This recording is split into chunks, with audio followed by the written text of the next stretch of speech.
በመርሃ ግብሩ ላይ ተገኝተው ንግግር ያደረጉት የጉራጌ ዞን ምክትል አስተዳዳሪ አቶ አበራ ወንድሙ ህዝበ ክርስቲያኑ የትንሳኤ በዓል ሲያከብር የዞኑን ሰላም ለማስጠበቅ ከሌሎች እምነት ተከታዮች ጋር እያደረገ ያለውን የመረዳዳትና የአብሮነት እሴቶችን አጠናክሮ በማስቀጠል መሆን እንዳለበት ገልጸዋል። የዞናችን ሰላም የህዝቡ አንድነት አብሮነት በዘላቂነት ለማስቀጠል ህዝበ ክርስቲያኑ ከሌሎች እምነት ተከታይ ወገኖቹ ጋር እያደረገ ያለውን መተሳሰብ፣ መደጋገፍ፣ መቻቻል መጠናከር ይኖርበታል እላለሁ።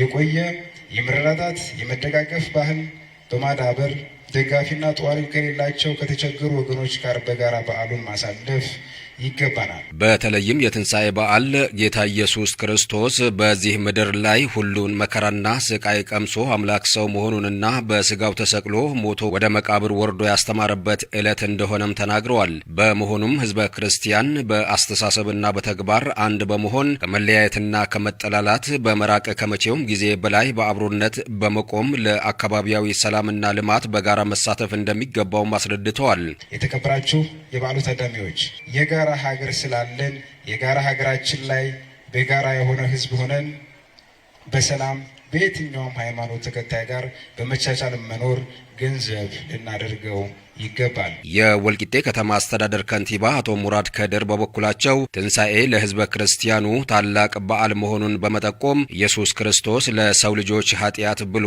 ብዙ መከራ መቀበሉን በአስተምህሮ የተረጋገጠ መሆኑን ገልጸዋል። በከተማው ህዝበ ክርስቲያኑ በየጊዜው በሚከናወኑ የልማትና መልካም አስተዳደር ስራዎች ላይ እያደረገ ያለው ተሳትፎ እጅግ የሚበረታታ እንደሆነ ያስታወሱት አቶ ሙራድ በቀጣይም በመሰል ልማታዊ ስራዎች ላይ ተሳትፎውን ማጠናከር እንዳለበትም ነው ጥሪያቸውን ያቀረቡት። በከተማችን አጠቃላይ በሚሰራቸው የልማት ስራዎች ላይ አጠቃላይ በሚሰሩ የሰላም ስራዎች ላይ እስካሁን ድረስ እየተደረጉ ያሉ ሁሉ አበርክቶዎች እውቅና እየሰጠሁኝ ልክ እንደ ኢየሱስ ክርስቶስ ችግሮች፣ ፈተናዎች ሲገጥሙን በመቻል የተቸገሩትን በመርዳት ለሰው ልጆችን በመኖር ከኛ በታች ለሆኑትን በመስጠት እንድናሳልፍና ቀጣይ በምንሰራቸው ስራዎች ሳትሰለቹ ሳታክቱ ከጎናችን እንድትሆኑ ጥሪዬን ማቅረብ እፈልጋለሁ። የጉራጌ ዞን የሃይማኖት ተቋማት ጉባኤ ዋና ጸሐፊና የወልቂጤ ከተማ ወንጌላውያን አብያተ ክርስቲያናት ህብረት ሰብሳቢ ወንጌላዊ ያሳየኸኝ ደንደር እንደገለጹት ኢየሱስ ክርስቶስ የትንሳኤ በዓል በዓለማችን በቢሊዮኖች ለሚቆጠር ህዝብ የሚሰበክ እና ይህንኑ መነሻ በማድረግ በአደባባይ መከበሩን ገልጸዋል። በመሆኑም ህዝበ ክርስቲያኑ በዓሉን ሲያከብር የክርስቶስን አርአያነት በመከተል መሆን እንዳለበት ጠቁመው ስለሆነም በዓሉን የተቸገሩ ወገኖችን በመርዳት ሊሆን እንደሚገባ አመላክተዋል። መድኃኒታችን የኢየሱስ ክርስቶስ ትንሳኤ በዓለማችን ላይ ለቢሊዮኖች የሚሰበክ እና ዛሬም ድረስ ትኩስና ሰበር የምስራች ዜና ነው። እኛም ዛሬ በእርሱ ሞትና ትንሳኤ ስላገኘነው ነፃ የዘላለም ሕይወት እያመሰገንና ለሌሎችም ይህ ወደር የሌለው መለኮታዊ የማዳን ሥራ እያበሰርን እንገኛለን።